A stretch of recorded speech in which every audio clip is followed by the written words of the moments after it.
So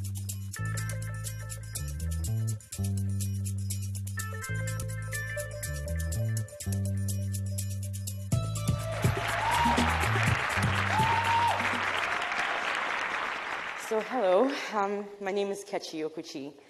I'm 26 years old. I just recently graduated with a bachelor's in economics and marketing in America in the University of St. Thomas in Houston. And I'm now currently working for a nonprofit organization in Houston called the Anang Legend Awards. So December 10th is fast approaching, and for the first time since the accident, the Sosoliso plane crash of 2005, of which I'm one of the 2 survivors, I'm actually going to be in Nigeria this year for the anniversary and the ceremony that they're going to be hosting back home. So I'm really, it's kind of like a bittersweet feeling, but mostly I'm excited about going home at least, you know. And, you know, every time this time of year comes around, I'm always kind of catapulted back to those memories and the events of that day, because it always just stays fresh in my mind. And, you know, as December 10th rolls around every year, it's like it all comes back to me with, like, glaring clarity. You know, I remember that, you know, I was 16 years old, and I was in Loyola Jesuit College back in Nigeria, Abuja, secondary school. And myself and 60 other students were going to be going back to the East for Christmas holidays. So we would board the same bus and then head to the airports, and then we would, you know, fly the same plane back to Port Harcourt. So we did all that. We got on the bus, got to the airport, and then the flight was delayed, as usual in Nigeria. So, you know, we're just, you know, at the airport, just lounging around, being silly, cracking jokes, and buying food from all the stalls that are usually in the lounge. And then the flight finally arrived, so we all boarded with several other passengers. There were 109 of us total, flight crew included. And the flight was uneventful for the most part. Nothing strange happened. I remember I was sitting in an aisle seat, and that was kind of weird because my mom usually books me a window seat. So I remember thinking that, you know, I didn't really like that. But one of my closest friends was actually right beside me on the other aisle seat. So we would talk during the flight and all that. And then it was like minutes to landing that the pilot made the announcement that we would be landing in Port Harcourt Airport soon. And that was when things started to get really strange, you know. What you first think is turbulence starts acting like it's way more than turbulence, you know. And it was actually this lady at the back that kind of panicked everyone when she like made this, she like shouted, like, is this plane trying to land? Like, so when she said that, everyone started freaking out. I couldn't see what was going on because I was in the aisle seats, which apparently turned out for the best because I really, you know, don't want to be seeing what's going on like from the window. But I remember just feeling so much shock and never really getting to the point of fear because I was just so stunned in that moment, like, is this actually happening right now? And I remember holding on to my friend's hand, and she looked so afraid and, you know, probably mirroring my expression. And I remember thinking, you know, we should probably pray or something. I didn't know what to, I mean, before I could even think about what prayer to say, there was this really loud, searing, like metal scraping against metal sound. And the next thing I know, I was waking up in a hospital in South Africa 5 weeks later. So what followed after that was just a series of excruciating events that were probably the most painful moments of my life. You know, I won't sugarcoat it. You know, it was really painful. I spent 4 months in the ICU in South Africa and consecutive 3 in the ward. And then, you know, after the 4th month, they had to tell me that I was the only person who survived from my entire school. So that was just like a different level of pain that no amount of medication could actually take away. But with the amazing friends and family that surrounded me and my growing faith in God, you know, I was able to pull through that situation. And, you know, my mother deserves special mention here because she, before I even learned how to rely on God, she was my absolute rock at that moment. And, you know, I went to the ward, and then I was taken care of there. Mill Park Hospital was amazing. And then they flew me back to Nigeria, where Shell took care of me for 7 months before I was moved to America in 2007 for reconstructive surgery, and I've been there ever since. So my initial plan was actually, you know, before the accident, to graduate high school and go to LSE, you know, here in the UK. That was my plan. I wanted to go there. I love economics. And life happened. So I ended up in America, which is, you know, also has a pretty good school system. So, you know, 2009, my dad was actually the one. He was like, you know, I'm noticing you're kind of restless these days. You know, what do you think? Are you feeling like, I mean, are you feeling like up to school? I was like, you know what, that's actually a pretty good idea. So the school system, you know, in Galveston, in Texas, really bent over backwards to accommodate me. And, you know, I finished high school there, then I applied to universities there, got into a really amazing one that gave me a scholarship and paid for half my fees. And I graduated just this past May, you know, first in my class. And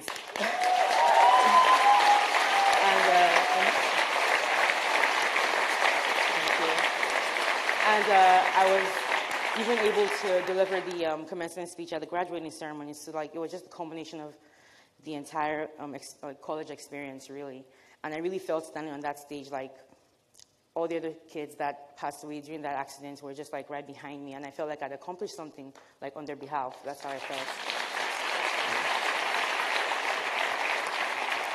And, you know, now I'm working for this nonprofit with this wonderful woman who, you know, she's like the epitome of what I want to be if I ever become like a director or a founder. And she has that, like the whole, you know, vision of, you know, how people should see Africa as a whole, not just as a country, like we've been talking about all day about, it's not just about the strife and corruption. You know, we have a lot of amazing people in different countries in Africa, and the world needs to know that side of Africa as well. And so she tries to create these events where people can, where she can promote the amazing accomplishments of distinguished Africans worldwide, and that's what she does in Houston, and I'm helping her like do that. I started working with her in September. So, you know, all this is really just a preamble to what I really want to like talk about today. You see, every time I've told this story like, you know, countless times, but it never gets monotonous to me because every time I tell this story, I seem to unlock like a different facet of like understanding about various things. I gain new perspectives. For instance, as I was coming up with this speech and I was, you know, relaying the events of, you know, that fateful day to myself, I started to think about my family specifically, which I've never really done. I always talk about how they've been wonderful, which is true, but I've never really thought about them like as specifically as I did in that moment. And I started to think about how unique and amazing they are. And, you know, when I talk to my friends, and, you know, you talk to friends, you get more personal with them, you start telling them different things about your life, I started to realize that perhaps my family might just be a little bit unorthodox when it comes to the, you know, average Nigerian family units. I'll explain. For instance, okay, we have this family chat on WhatsApp called Ezinụlọ. And when I say family chat, I mean everybody. I mean my grandma, my grandpa, my aunts and uncles, like my mom and her siblings, their spouses, my cousins, everyone that has a cell phone pretty much. And on this chat, we talk about everything. We talk about our day, important events, we share pictures, we tell jokes, we tell each other, we talk about like our weird dreams that we have, you know, just any random thing, you know. And this isn't without precedence, you know, because growing up, I've always been really close to both sides of my family, you know, relatives on both sides, but more so with my mom's. And I remember, you know, holidays growing up, you know, as a teenager and as a child, we would spend it in Lagos. And, you know, during the weekends, my family we would congregate in my grandparents' house in Apapa in Lagos. And, you know, all of us would just be like eating good food and watching movies, you know, playing games and stuff like that. That's just been how we've been all the time, like since I remember. And over time, though, you know, people kind of moved away and moved abroad. And so my Auntie Loma, who's actually in the audience, she was the one that was like, you know what, let's have this family chats, you know, where we can just kind of maintain this bond that we've created over the years. And, you know, as time passed, I started seeing Ezinụlọ as this kind of, you know, figurative extension of like my grandparents' house in Apapa. So anyway, this chat came up in conversation with my friends one day, and I remember 2 of them just looked at me like I was crazy, like family chats. Like, what are you?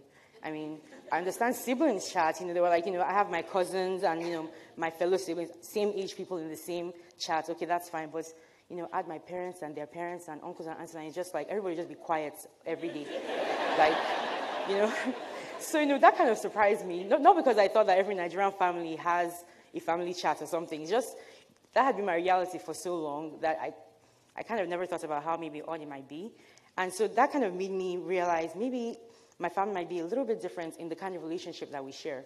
And I started to see something kind of spiritual in that bond, especially the role that it played in my healing process as a burns victim. And I started to think deeper, like, you know, what other parts of my life have been influenced by this relationship that I have with my family?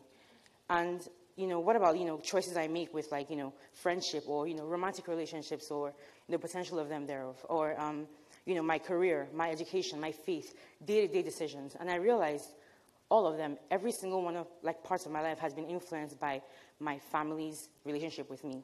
And even if it's just in part, that special, like that environment I was raised in and the home culture that my parents fostered really made my world larger. It gave me more paths for me to, you know, pick from. It gave me more choices to kind of pick from as well. I'll give an example of what I mean when I say that my world became larger. I'll take college, for example. It's expensive, so unfortunately not everyone can go. But for those who do and who decide to, you know, take advantage of the opportunity, then you go in knowing that there are various courses to study from, you know, numerous choices, and there's like a lot of new interests to discover.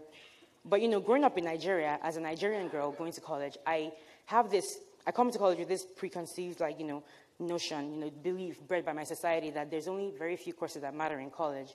There's medicine, there's engineering, there's law, and maybe some parts of business like accounting and finance. Thank you. So this is what I knew going into college, but I didn't care. Not at all. Why? Because my family did not care at all. Not just because my parents expressly told me that they didn't care as long as I was happy, but I grew up seeing the evidence of it around me. In my family is spread out across the entire professional spectrum. Bakers, artists, designers, programmers, consultants, pilots, painters, all over the place, so diverse. Now, I'm not saying that having a close-knit family is the only way to have more choices in life, and I'm not saying that my family is the only close family or with an open relationship in the whole of Nigeria either. I'm just saying from my experience, which is all I can really talk based out of. Yeah, it's just clear to me that the environment in which we dwell kind of has this ripple effect on the extent of our individual worlds, and college is just an example, but in a way, it's the perfect analogy for how suppressed, that young people can be in our society and the narrow paths that society can create for us. And, I just started thinking about this, because a boy can have incredible artistic talents and terrible math skills, but then society would judge him based on how good he is at math.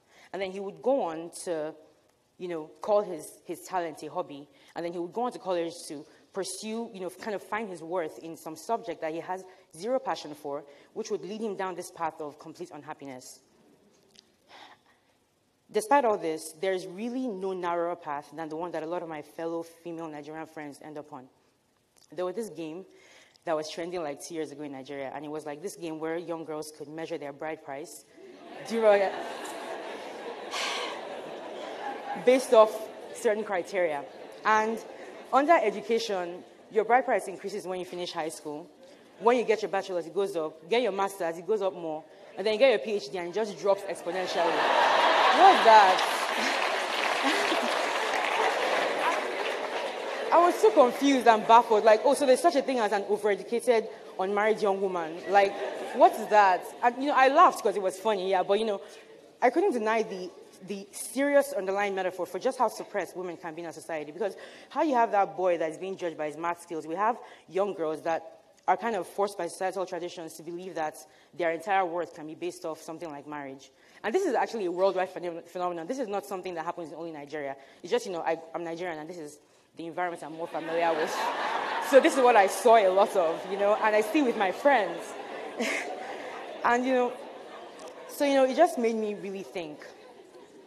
And, a lot of my friends kind of go through this exact thing, And the other day, I was, kind of thinking about just what all this means, And I was talking to a friend. Actually, I was writing this speech, and a friend called me, and it was so weird how the conversation kind of aligned to this, And he called me, and he was talking about his sister, just graduated, just finished her master's, came back to Nigeria for a youth service, and he overheard his parents talking about how once she was done, they would start applying serious pressure on her to start finding a husband.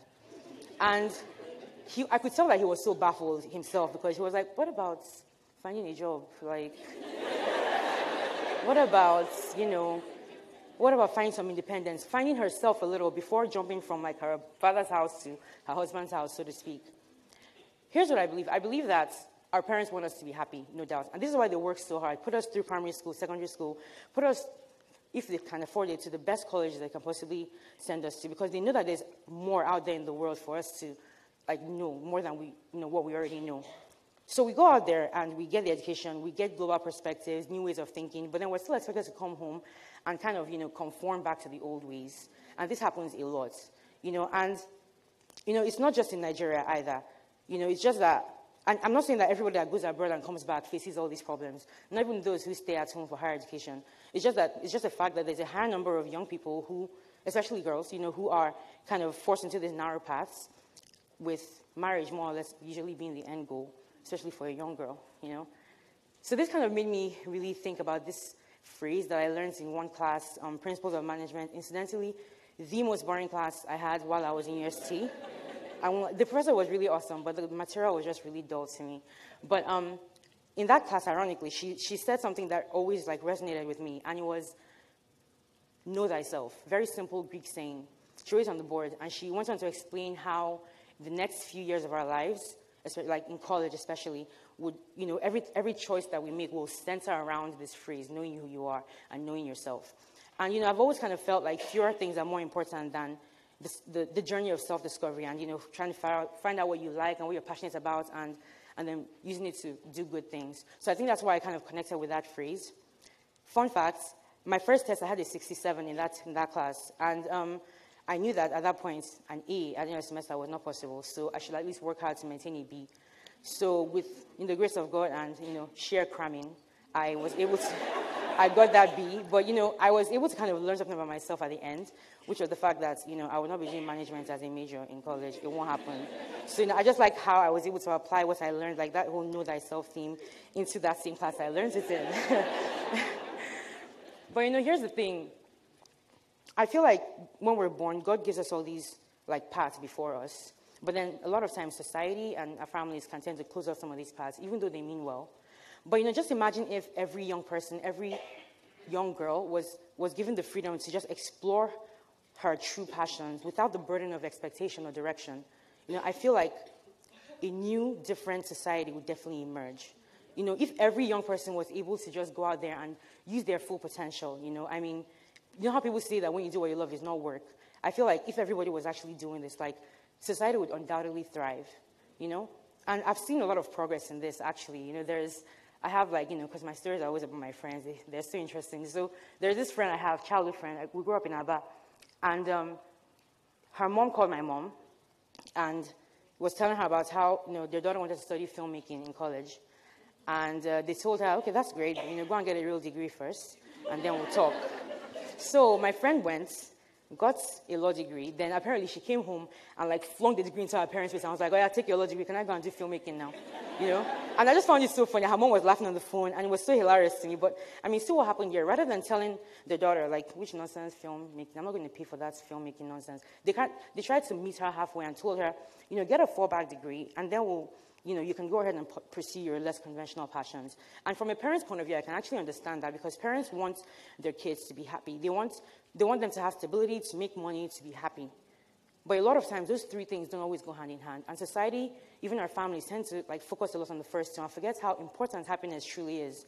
And I feel like this really ties in well with this whole, vision to reality thing, because it's your passions that give rise to your vision that you have for your life. And if you're allowed to actually explore those visions and explore those passions, then the change would just be so substantial. Because, I just feel like a lot of us go abroad and study or wherever, and then we end up being so pigeonholed no matter what it is that we do. And it just seems so sad to me, really.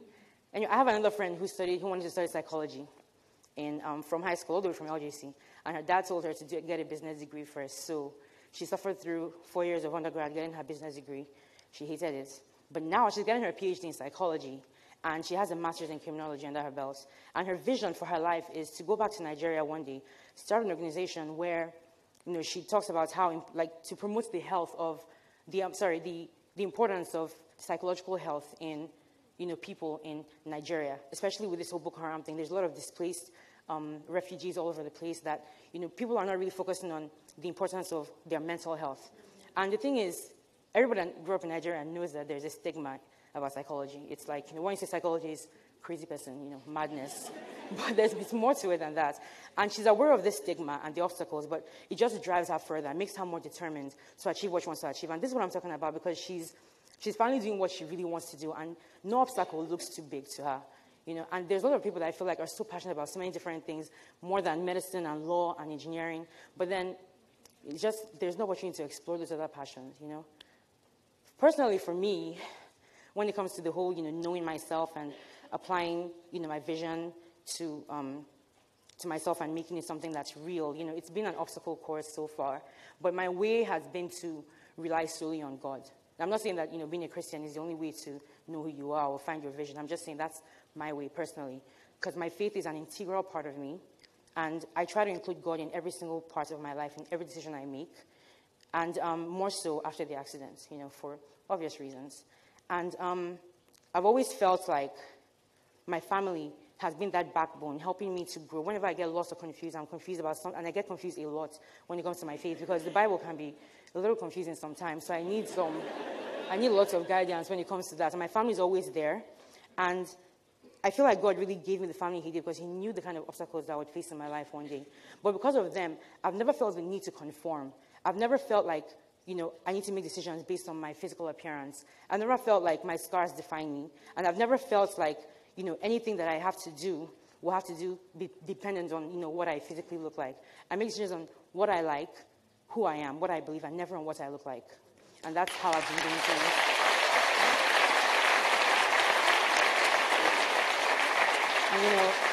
And I really owe that to my family for sure. And I just thank God for the family he gave me. And my vision is to one day, it's more of a dream really, to work in the UN. Just because actually that's been my dream since high school, but it was just kind of, okay, like economics, so just join the UN one day. But then a friend of mine recently, actually 2 years ago, she started this charity in Nigeria where she started helping refugees and displaced people in Nigeria. And she actually just physically went to those places and took a lot of people food, water, different things, and provided for them. And she just made it a thing. And this is something that's so simple. People can just carry extra food and clothes and take it to these places, but hardly anybody does it, But she took the initiative and did it. And that just kind of really inspired me and, kind of rebirthed that verve to actually really work towards getting to the UN. So my next step after getting my bachelor's in economics is to get my master's. I already have acceptance into the graduate program, and I'm starting next fall. And that's where I really... So, that's my takeaway. And I know it's different for everyone. And I really pray that, young people, especially young girls, in whatever society they find themselves in, Nigerian or otherwise, will be able to one day also explore their own passions. They're able to be free to, pursue those talents that they have within them and find themselves while finding their vision. Thank you.